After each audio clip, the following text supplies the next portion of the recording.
रे बुआ के मौसी रे हमरा मालो गुथे के लेट होई अब बुझली कि नहीं। अच्छा रे दोना बहन पैरा जो होत होताई कि कोकैन माली नहीं तो अपना महल में माला लग ओ मौसी बुआ हम माला गुथ ले छी तो तोरा भंसा बना देब। मौसी हां बुआ या छत पर मकाम हो मौसी। अरे मकाम दिया कह छी रे। हाँ मौसी रे ये मकाम हमरा बना देने हो रे मुखिया जी जे जितले कि ने। अच्छा तो देखी छी एके बेर ढलाइए देलका। ओ मुखिया से तोरा लाग भाग होने मौसी। या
अरे बुआ हमरा बड़ जोर भूख लाग गेल मौसी। रे बुआ हाँ मौसी रे हम माला गुथ ले छी तब तोरा खाना बना देब। रे कहीं को हमरा लेट भ जाइत कि ने तो मार कवन सार द देत। रे परम के चंडाल है अरब तरफ से उनका डर से कोई भी आदमी डराइए बुआ। मौसी लाता बे माला गुथी छी मौसी। अरे तो माला गुथबै रे। हाँ मौसी तो ठीक उले माला तो गुथ दे हम ताले जाय छी भंसा बनाबे। सही बात बतावे तू खाना बना ले मौसी। हां बुआ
बुआ हाँ मौसी अरे गुछ देली माला रे हाँ मौसी ले देख माला मौसी अरे बुआ हाँ मौसी अरे हम धागा में माला गुथे छलिया अरे तू फूले में फूले माला जोड़ के बना देली और एक बात नहीं भेलो मौसी आन दिन तोरा 1.25 किलो सीधा मिल छली ने मौसी अरे बुआ आज तो 2.5 किलो सीधा मिल तूने मौसी ठीक है बुआ तोरा घरे भंसा बना देलियो हाँ तू घरे खा ली हाँ आराम करी हाँ हम लगले जाई छी आ लगले छिले मौसी वो दोनों बहन पैरा जो है थे बुआ सही बात मौसी हाँ बुआ माला दिया जे पुस्तु किन का हाथ तो की कथि कहबै मौसी अरे कथी तुझे कहबै से नहीं कहबै तू की कही मौसी की रे बुआ हमरा बहन दी हाथ के माला है मौसी ठीक है बुआ तू जा घरे रहिया हम लगले जाई छी आ तुरंत हम चले मौसी हाँ बुआ जल्दी से चलिए मौसी ठीक है जो न तू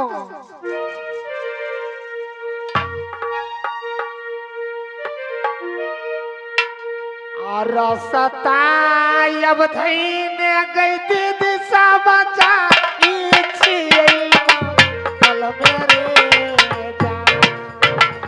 रे जान रे रानी के यही यारे जान रे जान रे तेरा हाल में जो तेरे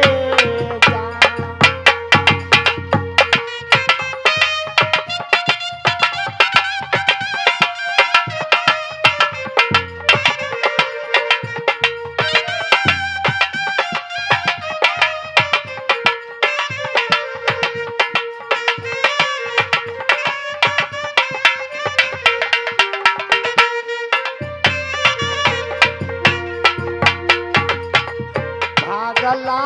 में जई छी गई दीदी साबरानी के यही माली यारे जान रे सुंदर यही माल मेरे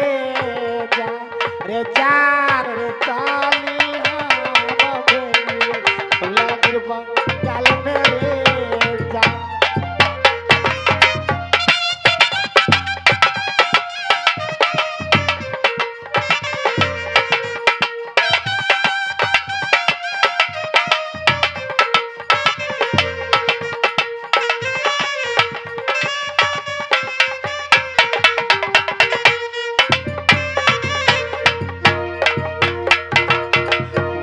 गला में जई छी गई दीदी सबरा नीचे यही माल पिया रे जान रे रानी के यही माल या रे जान रे चली हाँ भेलिए धौला गिर बंगाल मेरे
ये चुमियामा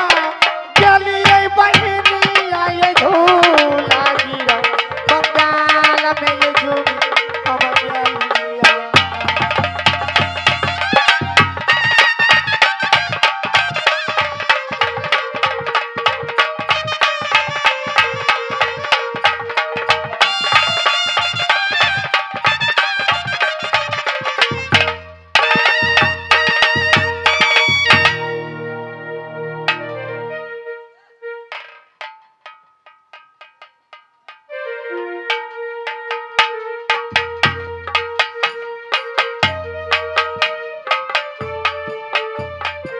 कहाँ गलिए मिलकन सा के माले आगे में नींद पड़ गल छलैया हाय आइए एते दे रहला हमरा भे आ दोनों बहन कते नींद से सुतल छलिए यहाँ नहीं भी छे ओ सवेर में नींद के टाइम आवी ये राजा रजवार के बेटी सब हने होय आगे में एते कहीं सुतलैया ए लेली माला ये मिलकन हाँ माले ये लिया माला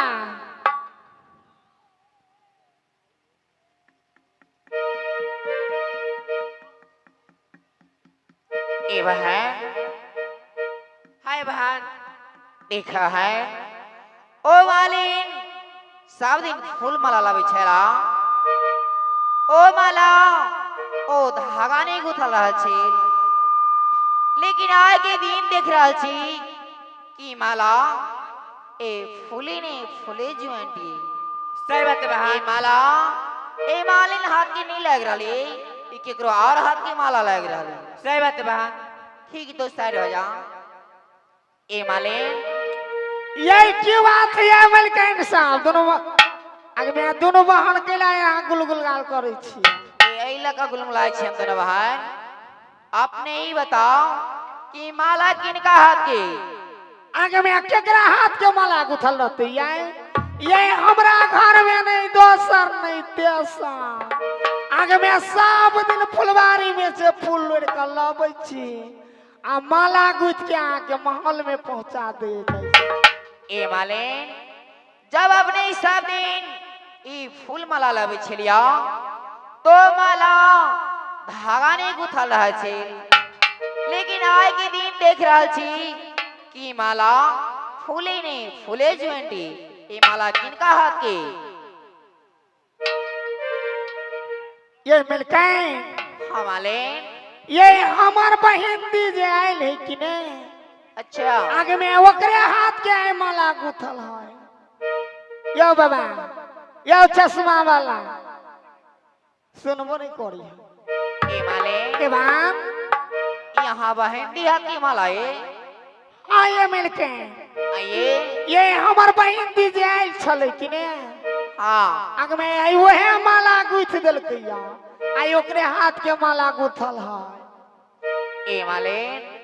जब आपने कह रहल छी कि माला हमरा बहिंदी हाथ के तब अहाँ की बहिंदी जब अधिक सुंदर ओ माला गुथैया ओकर सकल सूरत केहन सुंदर हेता ये मिलके हाँ ये आगे में सकल सूरत कोई छी जाए हाँ ये बटकारी है नहीं निक है ए मालिन यहाँ सुनो कहे छी अपने हमरा महल से वापस जाओ झलिया अपना बहिंदी की बुला कर लेनी आए कि हम दोनों बहन उनका देखब यहाँ की बहिंदी क्या नहीं ये मिलके हाय ये